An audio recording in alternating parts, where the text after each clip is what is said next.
देवताओं का भी और दैत्यों का भी। भगवान धन्वंतरी अमृत कलश लेकर के आए। अब पहले तो बाताबाती आरंभ हुआ कि पहले हम सामान्यतः वही स्थिति होती है। पहले बाताबाती, फिर गाला गाली, चाटा चाटी, झोटा झोटी, मारा मारी। तो वही स्थिति कि पहले आपसी बाकी दुआ, उसके बाद छना जपटी का नौबत आ गया। अब भगवान ने देखा कि अब तो स्थिति बिगड़ जाएगी, देवताओं को अमृत प्रदान करना है। अब पुनः भगवान एक अन्य रूप में अवतार ले लिए। देवताओं को छलने के लिए भगवान नारायण मोहिनी के रूप में अवतरित लिए। बोलिए मोहिनी भगवान की जय हो। अब नाम है मोहिनी, अत्यंत रूपवती महिला के रूप में।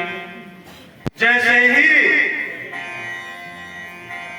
मोहिनी रूपी भगवान के ऊपर दैत्यों की नजर पड़ी, अमृत कलश से ध्यान ही हट गया। उधर देखने लगा सब, और सबकी नजर मोहिनी के ऊपर पड़ी। उसी क्षण भगवान बोल दिए कि तुम लोग आपस में मत झगड़ो, मैं अपने हाथों से सभी को अमृत पान करा दूंगी। अब उसकी सुंदरता से प्रभावित होकर के, मोहित होकर के, भगवान की लीला है, दैत्यों ने हानि भर दी, सहमति दे दी। ठीक है, हाँ तुम पिलाओ, तुम देवताओं की भांति बेईमानी नहीं करोगे, सबको पिलाओ। भगवान ने मोहिनी रूप धारण करते हुए उसी अवस्था में अमृत कलश लिया और सबसे पहले देवताओं को पिलाना आरंभ कर दिया। अब राक्षसों ने भी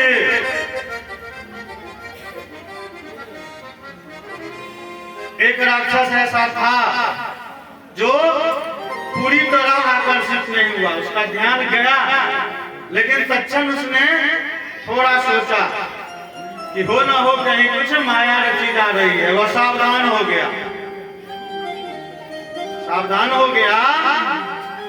और सूर्य तथा चंद्रमा के बीच में जाकर के बैठ गया। उस राक्षस का नाम था स्वरभानु। स्वरभानु नामक राक्षस सूर्य एवं चंद्रमा के बीच में देवताओं की जो टोली थी जिधर, वहां जाकर के बैठ गया। उसकी आशंका सही निकली। अमृत पिलाने का कार्य आरंभ हुआ देवताओं की तरफ से। देवतागण को पिलाते जा रहे हैं, सूर्य चंद्रमा के बीच में बैठा हुआ है स्वरभानु राक्षस। उसको भी प्राप्त हो गया। भगवान की नजर पड़ी, भगवान ने सुदर्शन चक्र चलाया। जैसे ही चलाया उसका सिर खंडित हुआ, लेकिन अमृत की बूंद तो उसके मुंह में चली गई। अमृत की बूंद चली गई तो उसे तो अब अमृत तो हो गया। तो वही स्वरभानु राक्षस का सिर एवं धड़ जो अलग हुआ अमृत पान करने के फलस्वरूप, वह आज भी अमर है और वह राहु केतु के नाम से जाना जाता है। हम लोग राहु केतु के नाम से जानते हैं, जिसकी छाया के प्रभाव से क्या होता है हम लोग परिचित हैं।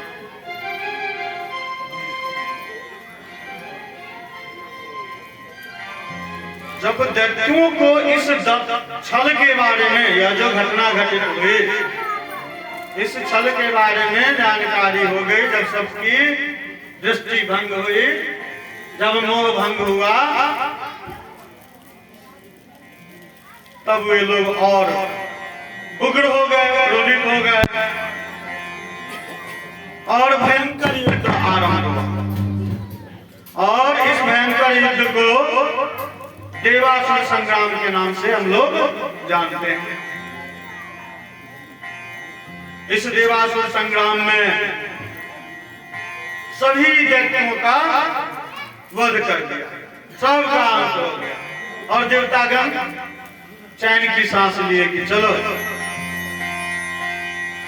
मुक्ति मिली। लेकिन असुरों के गुरु हैं शुक्राचार्य जी। शुक्राचार्य जी के पास संजीवनी विद्या है। संजीवनी विद्या से उन्होंने क्या किया, पुनः दैत्यों को, अपने शिष्यों को जीवित करना शुरू कर दिया। जो मारे गए थे पुनः जीवित हो गए। शिष्य है, उसको तो बचाना है। तो शुक्राचार्य जी ने अपनी संजीवनी विद्या का प्रयोग किया और उस प्रयोग के बल पर सभी को जीवित कर दिया।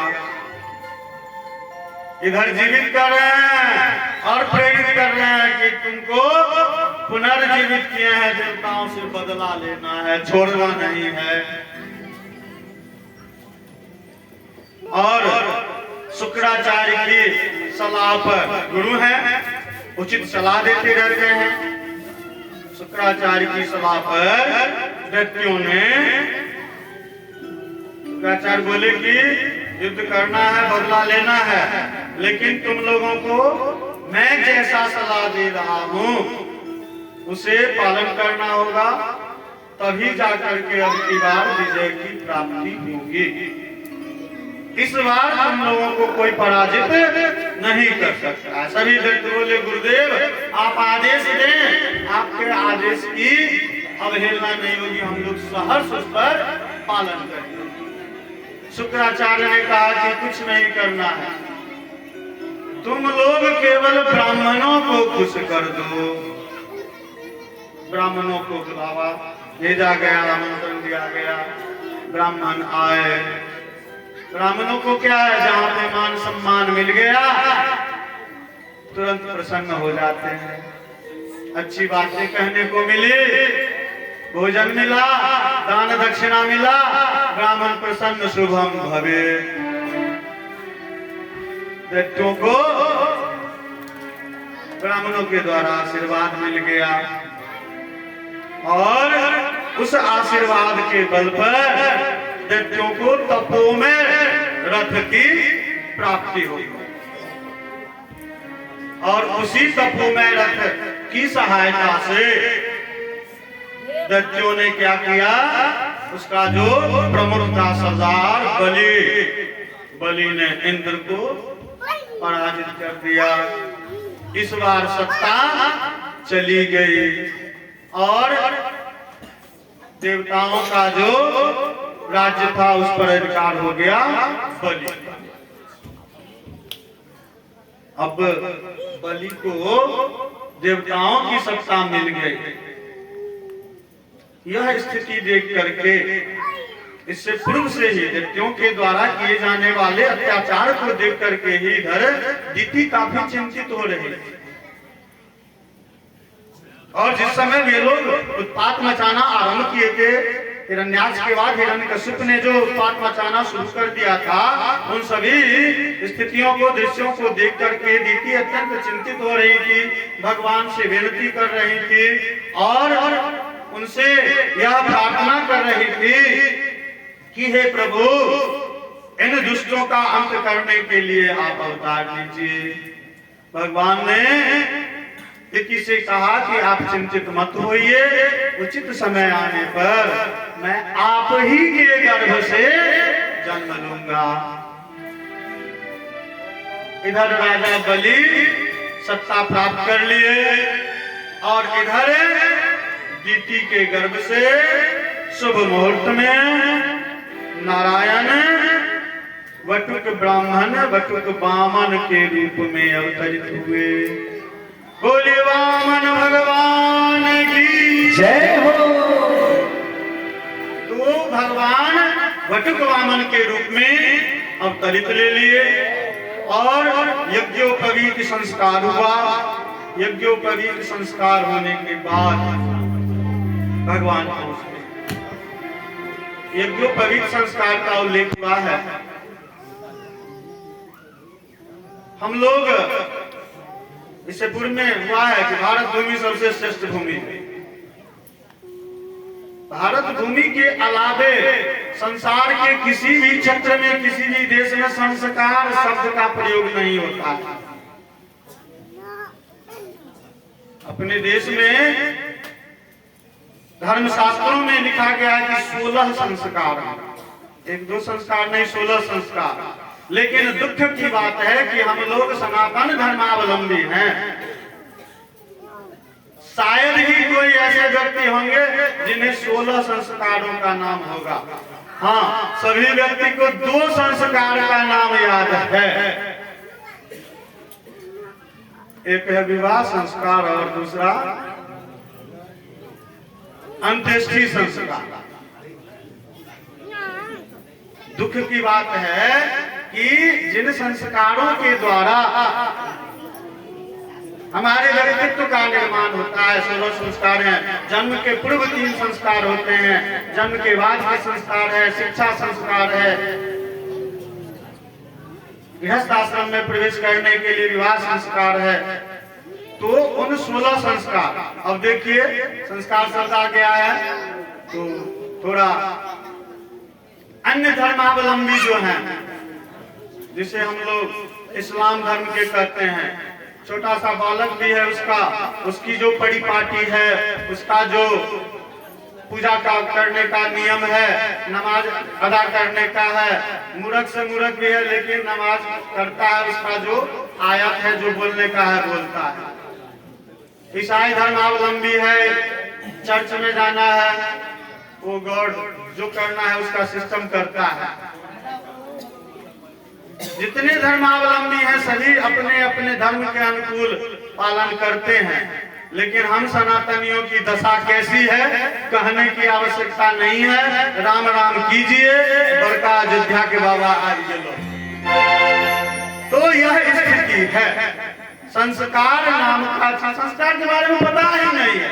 16 संस्कार है, बस 2 को याद करके रखते थे।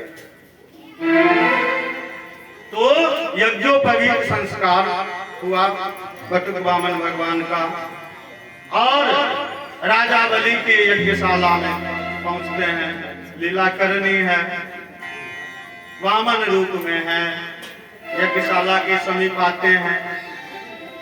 बलि की एक विशिष्टता है, दैत्य है। अति के संबंध में श्लोक का उल्लेख मैंने किया था, अति सर्वत्र वर्जय, अति रूपवती सीता, अति गर्वेण रावण, अति दानो बलिर्बद्धे, अति सर्वत्र वर्जय। किसी भी चीज का अति होना, अत्यधिक होना भी हानिकारक होता है। तो बलि में यह गुण था कि वह अत्यधिक दानशील था, और वही दानशीलता उसका अंत किया। भगवान बटुक वामन के रूप में बलि की यज्ञशाला के समीप जाते हैं। ब्राह्मण का वेश धारण किए हुए हैं, जनेऊ धारण किए हुए हैं, भिक्षाम देहि, इधर यज्ञ की तैयारी हो रही है। दानशील है। जैसे ही ब्राह्मण की आवाज सुने भिक्षाम देहि, बलि उठने को तैयार हुआ। शुक्राचार्य रोकते हैं, शिष्य कहाँ जा रहे हो? संकल्प का समय आ गया, अब तुम कहीं नहीं जाओ। गुरुदेव कोई दान लेने के लिए आया, गुरु के लाख समझाने के बाद भी नहीं रुकते हैं। गुरु की बात की अवहेलना नहीं करते हैं, लेकिन गुरु से कहते हैं कि गुरु मेरा जो स्वभाव है, मैंने जो निश्चय किया है कि मेरे दरवाजे से कोई भी व्यक्ति यदि कुछ मांगने के लिए आएगा तो वो वापस नहीं जा सकता है, तो मैं इसे कैसे वापस जाना। आते हैं, शुक्राचार्य दिव्य दृष्टि से देख लेता है, समझ जाता है कि यह तो वही छलिया मोहिनी के रूप में आने वाला वही विष्णु है। इधर आते हैं, पूछते हैं ब्राह्मण क्या चाहिए आपको? कहते हैं कि मुझे मात्र 3 पग भूमि चाहिए। यह सुनते ही बड़ा आश्चर्य होता है। बटुक वामन भगवान को ऊपर से नीचे तक 3-4 बार देखते हैं, क्योंकि उनकी आकृति छोटी है, बौनी है। आश्चर्य होता है। 2-3 बार देखने के बाद कहते हैं कि ब्राह्मण देवता, आपके इतने छोटे छोटे पग हैं, आप 3 पग भूमि लेकर के क्या करेंगे? भगवान कहते हैं आपको दान देना है, दीजिए, इतना प्रश्न मत कीजिए। मैं उसी 3 पग भूमि पर बैठ जाऊंगा, वहीं डेरा जमा करके भगवान का नाम लूंगा। वार्तालाप हो रही है, उधर से शुक्राचार्य दौड़ते हुए आता है, कहता है शिष्य वत्स रुको रुको, यह सामान्य ब्राह्मण नहीं है, यह तो वही छलिया विष्णु है जिसने मोहिनी का रूप धारण करके देवताओं को अमृत पिला दिया था। जैसे ही बलि गुरु की बात सुनते हैं, कहते हैं गुरुदेव अब मैं कहाँ रुकूंगा, अब मैं इसलिए नहीं रुकूंगा कि पहले तो मैं अभी इनको ब्राह्मण रूप में देख रहा हूं, यदि यह ब्राह्मण के रूप में है तो मैं इनको दान दूंगा, यह मेरी स्वभाव है, मैं किसी ब्राह्मण को वापस नहीं जाने देता हूं। और यदि यह विष्णु है तो मेरे लिए इससे बड़े सौभाग्य की बात क्या होगी कि साक्षात विष्णु मुझसे भिक्षा लेने के लिए आए हैं, दान लेने के लिए आए हैं। ऐसा कहकर संकल्प के द्वारा भगवान को, वामन रूपी भगवान को, विष्णु को 3 पग भूमि देने का वचन देते हैं। 2 पग में ही सब कुछ प्राप्त हो जाता है। तीसरे पग में भगवान बलि के मस्तक पर से रख करके उसका अंत कर देते हैं।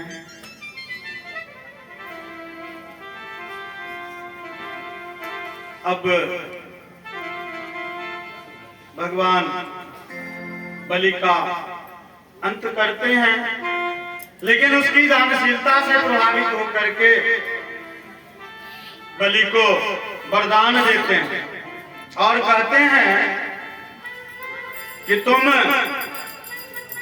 मुझसे वरदान मांगो। बलि कहता है प्रभु, जिस तरह आज दर्शन दिए हैं, बस एकमात्र इच्छा है कि आपको अपनी दोनों नेत्रों से प्रतिदिन दर्शन करता रहो।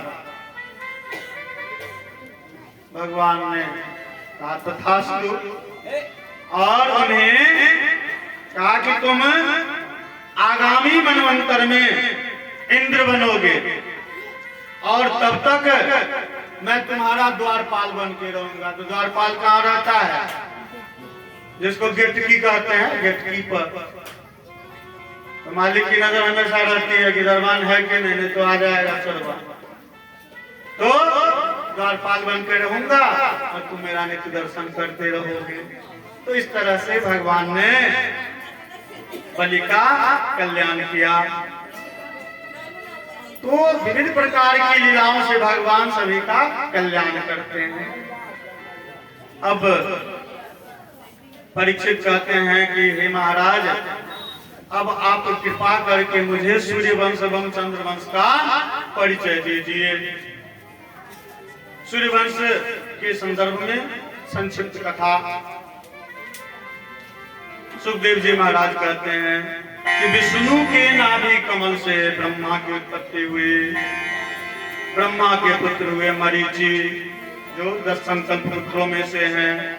मरीचि का पुत्र कश्यप, कश्यप से विवस्वान, विवस्वान की संज्ञा नामक पत्नी से श्राद्ध देव एवं मनु का जन्म हुआ।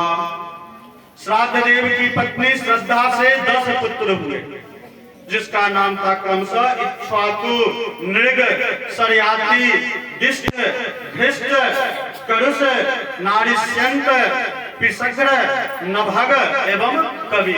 ये 10 पुत्र हुए। अब श्रद्धा की पुत्री इला, जिसे वशिष्ठ ने क्या किया कि पुरुष बना दिया। श्रद्धा की पुत्री थी इला, वशिष्ठ ने क्या किया, उसे बना दिया पुरुष और उसका नाम रख दिया सुदुम्न। मनु के इन्हीं 10 पुत्रों से सूर्यवंश का इस तरह से विस्तार हुआ। राजा मनुपुत्र राजा शर्याती की पुत्री सुकन्या थी और वह वन में विचरण कर रही थी, वन में घूम रही थी। राजकुमारी थी, थोड़ी उच्च श्रृंखलता थी। तो जंगल में घूम रही थी, देखा कि एक ऋषि जी महाराज तपस्या कर रहे हैं। मन में खुराफात आ गया, ऋषि की एक आंख फोड़ डाली। च्यवन ऋषि थे, अब ऋषि की आंख फोड़ डाले। जैसे ही जानकारी हुई शर्याती को, उन्होंने ऋषि की स्तुति आरंभ कर दिया कि मेरी पुत्री से घोर अपराध हो गया, और स्तुति करके उनके कोप से बचने के लिए उन्हें प्रसन्न किया और कहा, गुरुदेव आपके साथ इसने जघन्य अपराध किया, आप इसे क्षमा करें और इसकी सजा इसको भुगतनी पड़ेगी कि जीवन भर इसको आपके साथ रहना पड़ेगा। अपनी पुत्री को च्यवन के पास रख दिया, च्यवन को सुपुर्द कर दिया। अब पश्चाताप की आग में जलते हुए, गलती का एहसास करते हुए उसने, सुकन्या ने च्यवन ऋषि की खूब सेवा शुश्रूषा आरंभ कर दी। अश्विनी कुमारों से कहा कि आप इन्हें स्वस्थ कीजिए। अश्विनी कुमारों ने ऐसा च्यवन प्रास बनाया, हम लोग ग्रहण करते हैं कि बूढ़े ऋषि को युवा बना दिया। तो अश्विनी कुमारों के द्वारा च्यवन ऋषि वृद्ध से विवाह हो गया। मनुपुत्र नभग का पुत्र नाभाग था। नाभाग से हुआ अम्बरीश। अम्बरीश के 3 पुत्र हुए।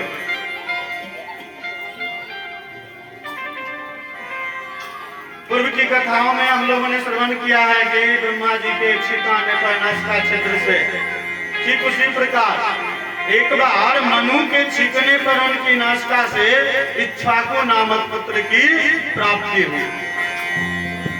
अब देखिए, नासिका से उत्पन्न हुए, नाम था इक्ष्वाकु। इक्ष्वाकु का जब विवाह हुआ तो इक्ष्वाकु को 100 पुत्र की प्राप्ति हुई। इसी वंश में त्रिशंकु नाम के राजा हुए। सूर्यवंश की वंश परंपरा का वर्णन है। त्रिशंकु का पुत्र हुआ हरिश्चंद्र, हरिश्चंद्र का पुत्र रोहित, रोहित का पुत्र हरित, हरित का पुत्र सुदेव, सुदेव का पुत्र विजय, विजय से भरुक, भरुक से वृक्क, वृक्क से बाहुक, और बाहुक का पुत्र हुआ सगर, जो कि चक्रवर्ती सम्राट हुए। सम्राट भी हुए चक्रवर्ती, तो संतान भी होना चाहिए। कितने संतान हो गए? 60,000 पुत्र। लेकिन इन 60,000 पुत्रों को क्या हुआ? कपिल मुनि के कोप के कारण राख बनना पड़ा। सगर के 60,000 पुत्र हुए, लेकिन सभी कपिल मुनि के कोप के कारण राख हो गए। अब सगर की दूसरी पत्नी, या तो एक पत्नी से 60,000 सब राख हो गए। दूसरी पत्नी से, सगर के दूसरी पत्नी जिसका नाम था केशिनी, केशिनी के गर्भ से असमंजस नामक पुत्र की प्राप्ति हुई। वंश चलने लगा। एक तो हुआ असमंजस से अंश